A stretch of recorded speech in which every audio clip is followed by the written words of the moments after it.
Tapi benda tak baik. Ya, benda tak baik. Muhyiddin ni memang suka beli-beli. Ya, beli-beli.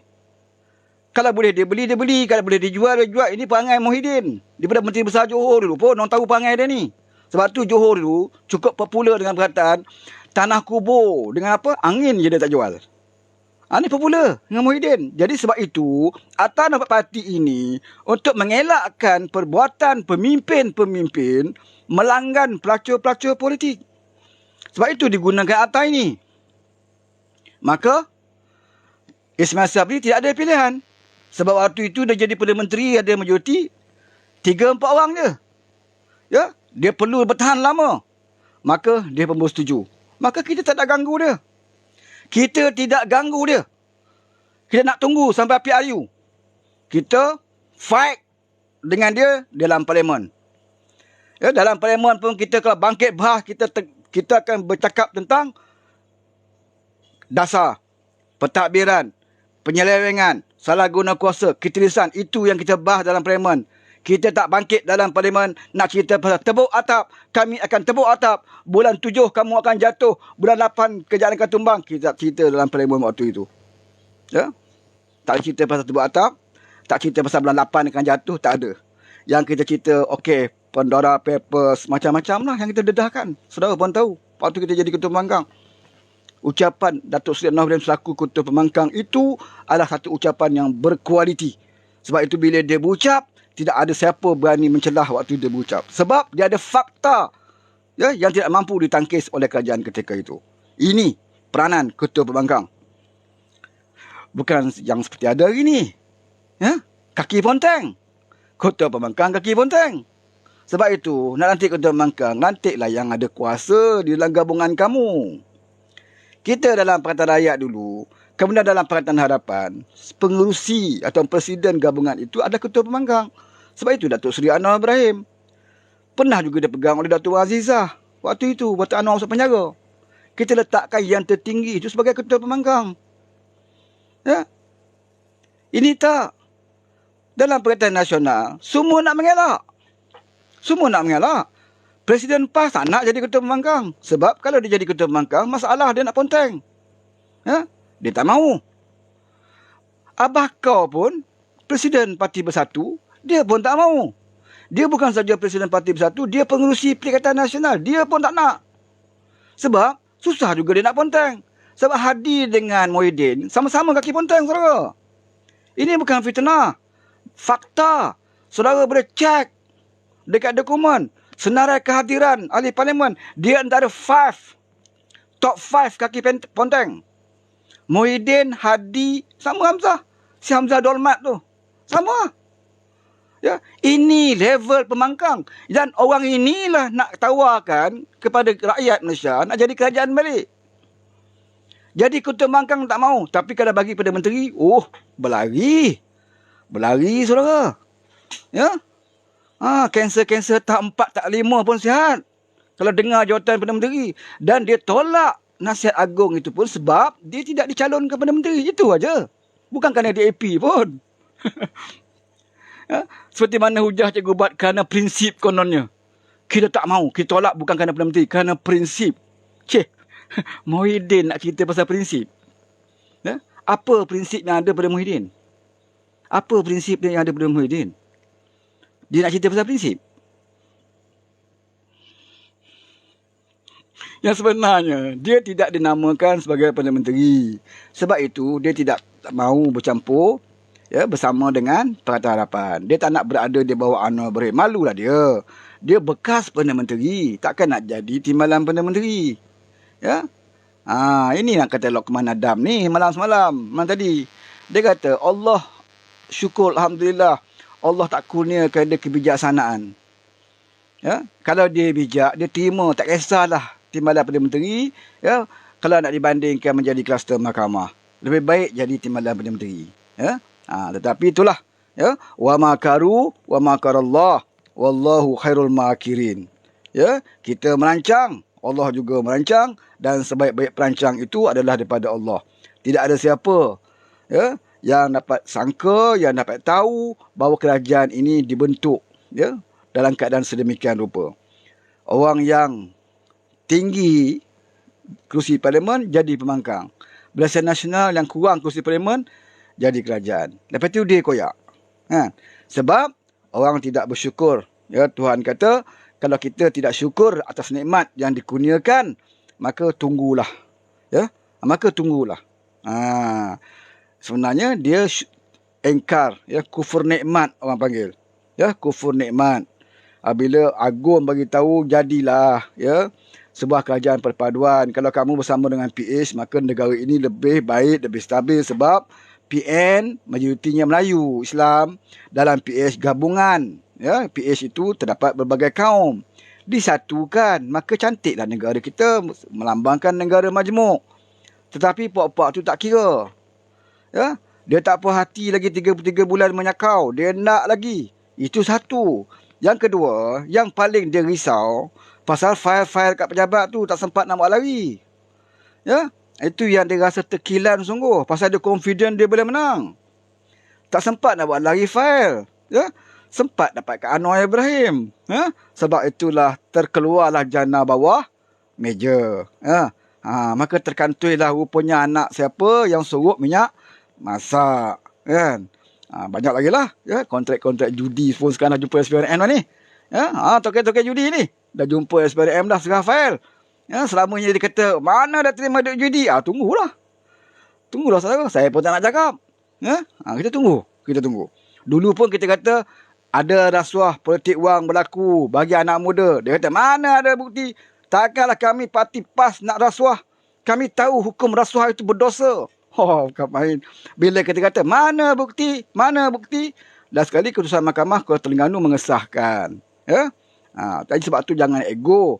Jangan sombong. Ya? Jangan ego dan jangan sombong. Okey.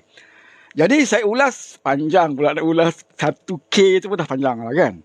Khianat. Jadi tidak ada khianat sebenarnya kepada mereka. Ya? Khianat itu sebenarnya ada pada mereka. K pertama tu khianat. Yang kata Tun Faisal, yang sebenarnya ada pada mereka. Ya. Tidak kestabilan politik negara ini berpunca bila, saudara? Ya, semua orang tahu. Tidak kestabilan ini berpunca langkah syaitan. Di situ bermulanya tidak stabil politik. Ya. Apabila Parti Bersatu, ya, yang dibantu oleh Mahathir Mohamad, Saka ni, menjadikan politik tidak stabil. Mana mungkin sebuah kerajaan diangkat tanpa melalui pilihan raya? Tidak berlaku dalam sejarah negara kita semenjak merdeka lagi pun. Tak berlaku.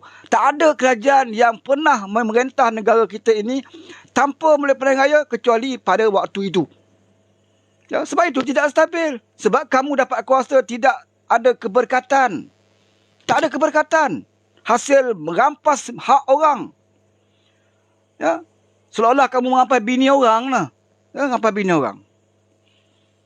Alasan dia apa? Saya terpaksa ambil kamu. Sebab ini keperluan dari segi syarak. Saya terpaksa kahwin dengan kamu juga walaupun kamu bini orang. Sebab laki kamu kuat judi. Alasan tu. Laki kamu kuat judi, maka rampas bini orang. Matlamat tidak menghalalkan cara dalam Islam ini. Ya, dia khianat, alasan dia apa? Kerana nak menyelamatkan negara daripada pengaruh DAP. Itu tujuan dia khianat dulu. Terpaksa khianat sebab takut DAP. Bila kita tanya dia, hujah dia, apa masalah dengan DAP? Apa yang selama 22 bulan kita perintah yang DAP boleh sekat amalan agama kita? Bahkan di waktu itu Lee Nguyen memberikan peruntukan tambahan kepada masjid-masjid syiar Islam. Judi dikurangkan. Kenapa takut? Lee Nguyen Menteri Kewangan bukan Islam. Dia Cina bukan Islam. Dia tahu judi ni, ya, dia tahu judi ini bukan saja kepada orang Islam. Kepada bukan Islam pun tak baik. Tak bagus. Ya? Cara dia naklah dikurangkan beransur-ansur. Kalau tidak boleh tutup pun kena kurangkan. Menandakan kita ada usaha untuk mengurangkan. Maka dikurangkan 22 kepada 8 kali. Tiba-tiba dapat kerajaan tebuk atap Melayu Islam ni, ya, yang sembang kencang dekat luar ni, tentang taat kepada Allah, taat kepada Rasul ni, ittaqullah, takutlah kepada Allah. Tetapi kerajaan inilah menaikkan balik 8 kepada 22. Alasan dia mudah, lebay. Bila tanya dalam parlimen, alasan dia tidak tahu. Dia bukan Menteri Kewangan, ini kuasa Menteri Kewangan Zafrul waktu itu. Dia tuding jadi Zafrul lah. Kerajaan, kami PAS tidak tahu apa-apa. Kami hanya makan gaji saja sebagai menteri. Kami hanya makan allowance saja. Apa yang berlaku dalam mesyuarat kabinet, kami tak tahu. Kami tak tahu. Hak baik-baik tu, diklaim lah. Hak baik dia buat. Ya, hak tak baik tu, kami tak tahu. Ni panggil lebay. Panggil lebay. Mana mungkin seorang menteri membuat dasar yang penting tanpa melalui kabinet? Mustahil. Ya? Tanpa kelulusan Perdana Menteri? Mustahil. Ya? Dia Menteri Kewangan, betul. Dia Menteri Kewangan. Tetapi kalau tanpa kelulusan Perdana Menteri, tanpa kelulusan kabinet, dia tidak boleh melaksanakan dasar. Apatah lagi melibatkan percukaian seperti judi. Dan lebay tahu sebenarnya, saudara. Tapi waktu itulah, ya, yang dikatakan syaitan bisu, yang selalu disebut oleh Haji Hadi, syaitan bisu berlaku 3 bulan yang lalu. Ya, yang duduk dalam mesyuarat kabinet itu semuanya berjanggut, tapi mereka adalah syaitan-syaitan bisu yang tak mampu mencegah kemungkaran. Ya, dan akhirnya mereka berkata, dalam Islam ini, kalau kita tidak boleh cegah dengan tangan, kita cegah dengan mulut. Kalau tidak boleh cegah dengan mulut, kita cegah dalam hati. Itulah selemah-lemah iman. Maka dia jadi menteri, dia cegah dalam hati je lah. Ya? Dia ada dalil, saudara. Sebab tu, saudara, nak berdepan dengan PAS ni, ya, kita kena tahu hujah dia. Dia ada dalil. Pertama, dia kata dia tak tahu. Bukan saya Menteri Kewangan, saya tak tahu. Yang kedua, dia kata, kalau saya tahu pun, saya bantah. Saya keluarkan statement dalam harakah. Saya kata saya tak setuju. Tak setuju. Dan saya bantah dalam hati. Tuhan tahu. Time dia. Kalau time kita, tak boleh. Time kamu kena gunakan kuasa, dia kata. Tak boleh cegah dalam hati. Anwar Ibrahim, kamu jangan cegah dalam hati. Ya? Pembimbing-pembimbing amanah, kamu kena sekat. Jangan cegah dalam hati. Kamu guna kuasa kamu. Kalau orang lain dia suruh guna kuasa, time dia, cegah dalam hati. Ada kenal lah pengal-pengal lebay ni. Bukan fitnah, saudara, betul. Sebab saya masih ingat, suatu Tuan Ibrahim, Tuan Man, sebelum peraya, dia nak jadi PAS sebagai kingmaker. Ya? Bukan fitnah.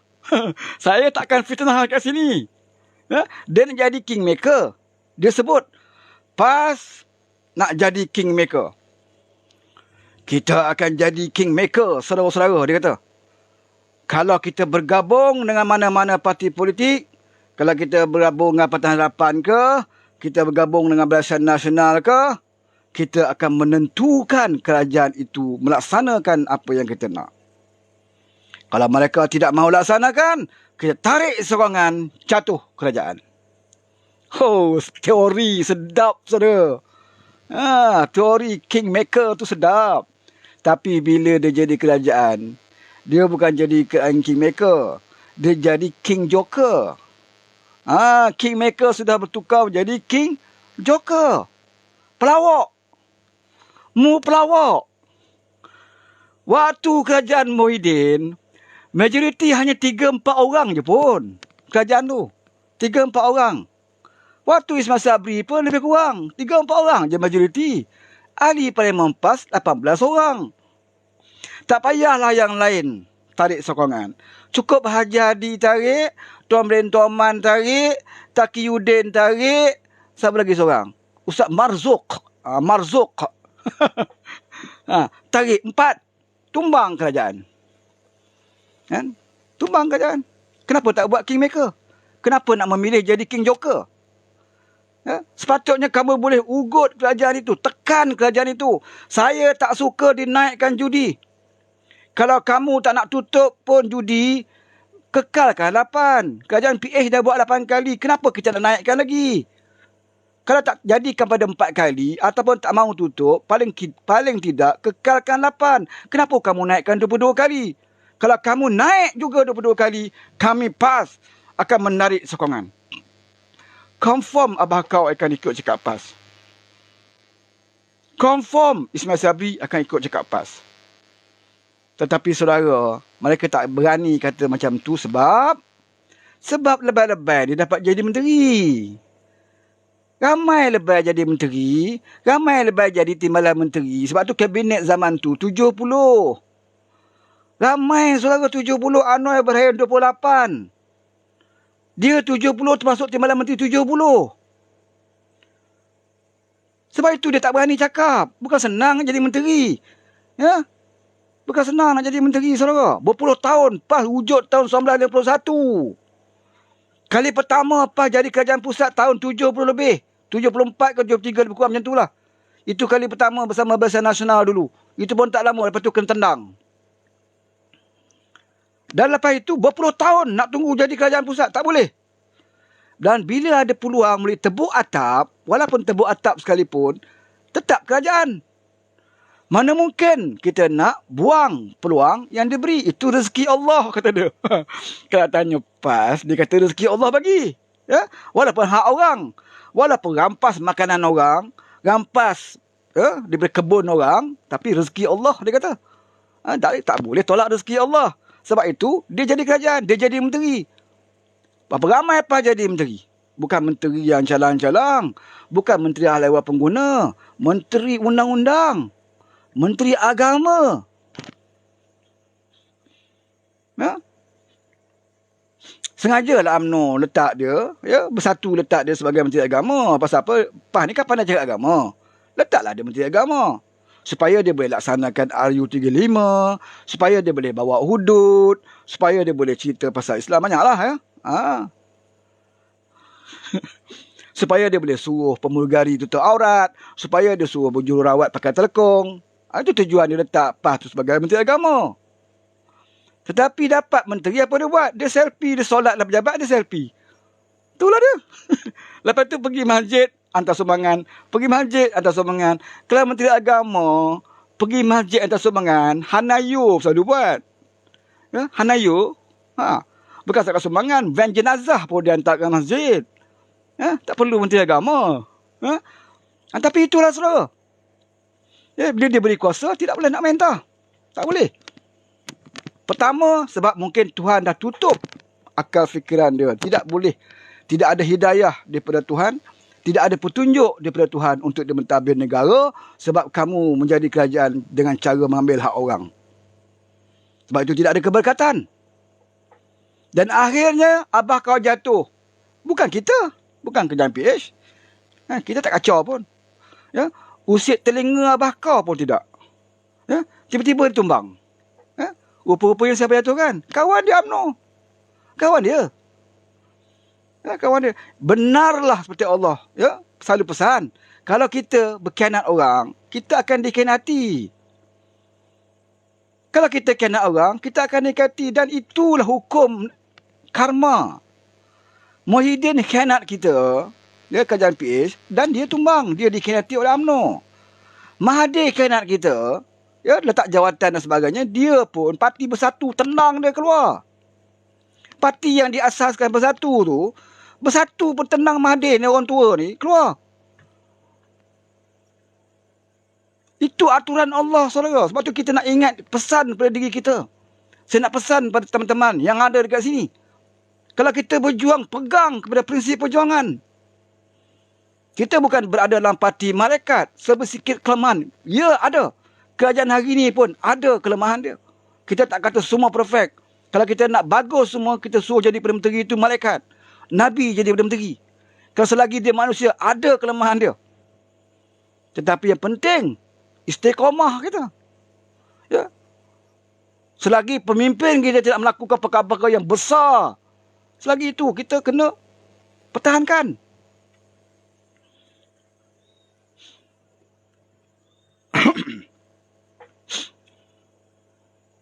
Jadi, khianat yang disebut oleh Tuan Faisal. Yang pertama, ni mengaji kitab hari ni, baru K yang satu je pun dah 1 jam.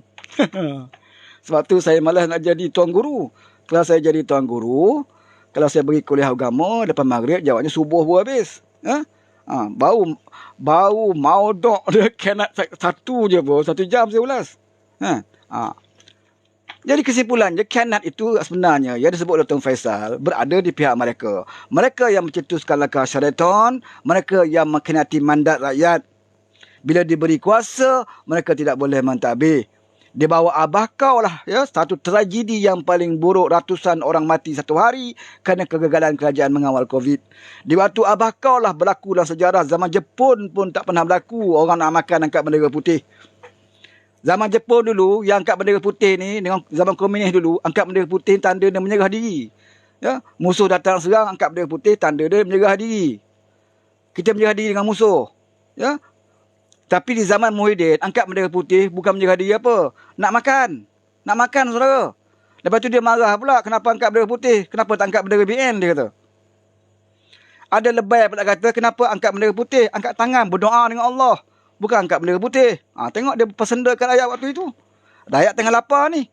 Angkat bendera putih ni. Dia kata kenapa angkat bendera putih? Kenapa tak angkat bendera biru? Ada lebay di perkantan sebut. Islam ajar kita bila kita berada dalam kesukaran. Bukan angkat bendera putih. Dia kata angkat doa. Minta dengan Tuhan. Oh, dia ingat bila berdoa dengan Tuhan jatuh 5 kilo beras atas tangan.